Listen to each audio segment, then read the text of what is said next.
Let's go back to our top story now. Theresa May surviving a no-confidence vote against her among Conservative MPs. 200 Conservative MPs voted to keep her as party leader amid Brexit chaos as she, let's remind you, can't get her deal through Parliament, but 117 Conservative MPs voted against her. That's more than expected. Here in our studio is Tom Gross, a British political reporter. Tom, given that Theresa May got the support of all ministers, deputy ministers, people who are on what we call the government payroll, that means she lost half of the independent Conservative MPs. Is her authority shot? Does she have the ability, she's still formally party leader, to carry on hobbling on?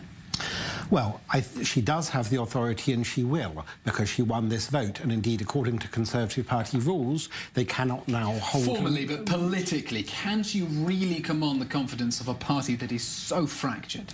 Well, she was already incredibly weak yesterday before they called this vote. So she remains incredibly weak, but it is so chaotic that I'm not sure anybody's going to actually step up to the plate and take over.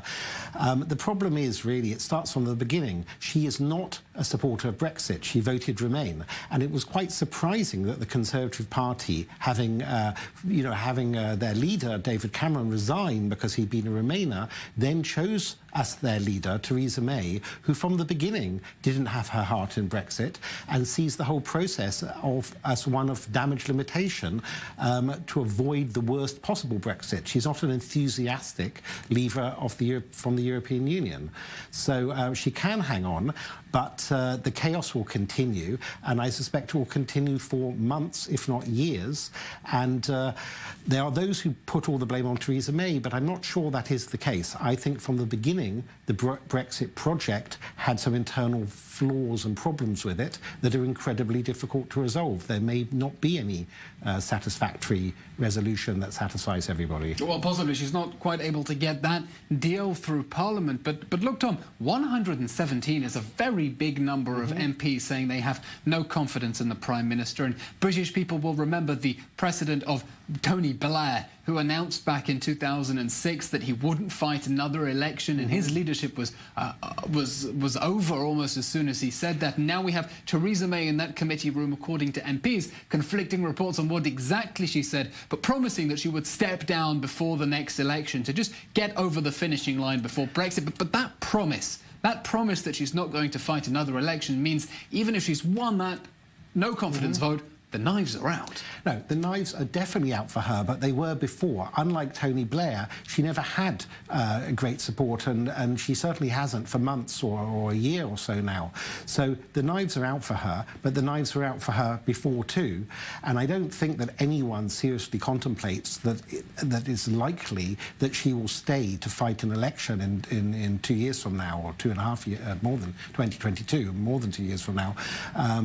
I think that she is just in survival mode, but as we know, the Conservative Party rules mean that they cannot now challenge her for another year. So she's bought herself another year. So even though it wasn't a strong majority, she has secured her status for longer than it seemed might be the case recently. And yet she could still lose the confidence of the House, because she needs to get that Brexit deal through Parliament, and she doesn't have the numbers. What options does she have in front of her now if she wants to force a Brexit deal through Parliament and not be the Prime Minister who took Britain crashing out of the European Union without a deal?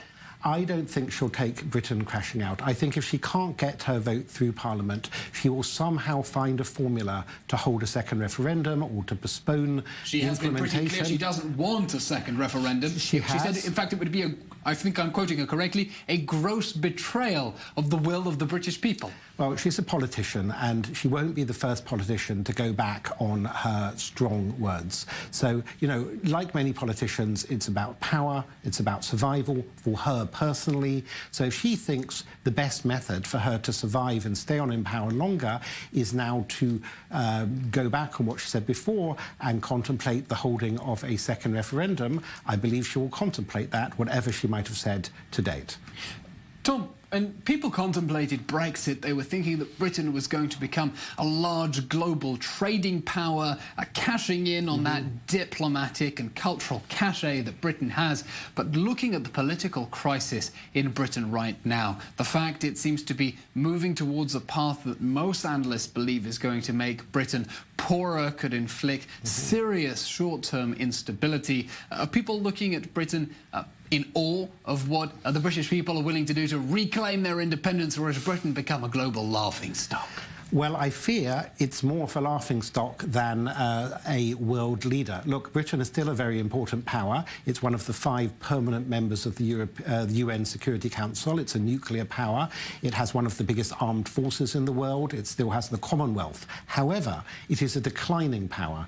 And we see, just as we see in France having a bit of an identity crisis, Britain is also undergoing something of an identity crisis.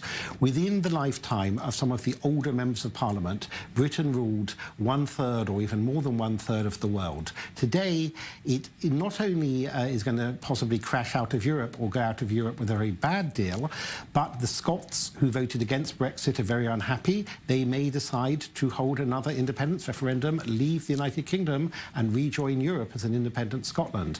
So Britain, or rather England, is imploding or closing in on itself, and this is the last vestiges of a great world-conquering empire that, some decades ago. So I have never thought, as have supporters of Brexit, that Brexit will be the next step to reinstating Britain as a world power. I think Britain had quite a good place in the world, and I think that whatever advantages may follow Brexit, the disadvantages outweigh them, and Britain will just become a less important power on the world stage. Whereas had they stay, or would they stay within Europe, they could have helped shape the future of Europe. Instead, now they'll be looking on from the sidelines. OK, well, Tom, this isn't about Theresa May. It's about that withdrawal agreement that she wants to sign with the European Union, which just doesn't have support in Parliament, largely, in part, because of the problems regarding the Irish border.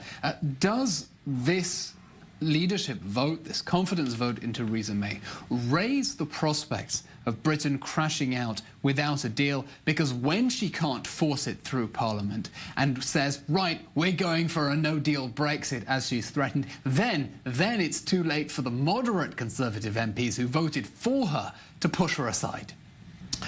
Well, there is that prospect of Britain crashing out. However, the doomsday scenarios, especially the economic scenarios of food shortages and medicine shortages and things that would seem unthinkable in a peacetime economy. Because we are talking about ripping up the foundations, the legal foundations that have undergirded the British system for the last 40 years. Suddenly, the imposition of customs checks, if only the lack of clarity, the ambiguity about what the rules actually are. Well, we see from the court decision earlier this week that Britain does have the possibility of revoking the Article 50 and staying in the EU, and then resubmitting Article 50 and starting the entire 2 years again. That is a legal possibility, and she may implement that, especially if it can keep herself in power for longer.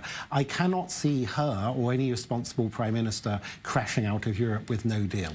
I think they're raising and yet this this has now become a serious possibility that people are entertaining, that people wouldn't have imagined back during the 2016 referendum. So that window of what is imaginable has been slowly widening. Well, it depends what you mean people imagining. Lots of people, including myself, in fact, said that Brexit is flawed from the beginning, and why should the European Union ever give a really good deal that was satisfying? But I'm saying even with the worst predictions and scenarios of what would happen with Brexit back from the referendum, very few analysts, politicians, call them what you will, were seriously entertaining the prospect of no deal, which now we're talking about as not only a viable option, but almost the default, really, unless Parliament can twist the Prime Minister's hand. But I'm afraid we have to end the show now. Theresa May still inside Downing Street. She hasn't emerged to deliver her statement after winning that ballot, 200 votes